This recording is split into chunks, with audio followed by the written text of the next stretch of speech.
Low oblique sit high to low pull down. Two things is some introductory things. I think number one, if you need a bit of a primer on your low oblique sit in terms of establishing contacts and whatnot, check out the low oblique sit video first, and we're just going to sort of add on to that. Second is an apology that there'll be sort of a good aspect or a good chunk of this video where I've got my back to you, but unfortunately that's just sort of the circumstances of the size of the room that I've got. Quick primer on your low oblique position. The positioning itself is going to look something to this effect. Again, look at the low oblique sit video just to try and establish or be aware of the bony contacts that you're trying to create and any modifications you can make to, say, hand positioning, for example, to achieve those. Your high pull down, high to low pull down from there, we're going to have a cable angled in front of us and in the high pulley setting, so it's going to sort of be lifting us up and away from the ground. The benefits of this is it's going to help for us to turn into the downside arm. And so effectively what we're going to try and do is take advantage of the assistance that it provides, and then as I pull it down, I'm effectively going to try and pull the elbow into the bend on the hip. So I don't want to do sort of any aggressive rowing action. It is just a bend towards my hip.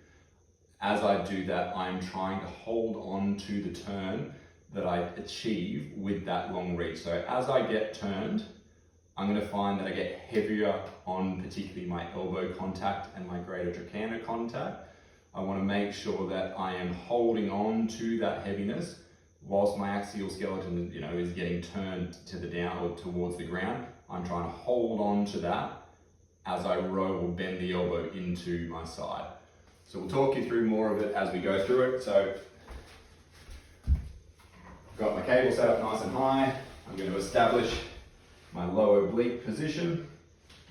So I've already sort of got a pre-existing turn of that forearm down and a pre-existing reach of that topside knee to try and roll over my greater trochanter. And so what I'm going to try and do from here is really let the weight take me up and long away from the world. And so what I'm going to feel is my torso start to turn down towards the ground.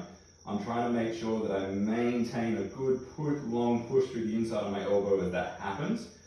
But as I get pulled long and as I start to turn into my downside, I'm going to feel myself get heavier on those bony contacts that we mentioned before.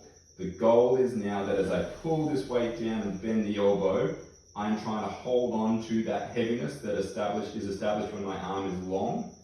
And then as I let the arm go long again, I'm going to try and allow it to turn me even more, get heavier on those bony contacts, but make sure I maintain a good push away from the ground as I do so.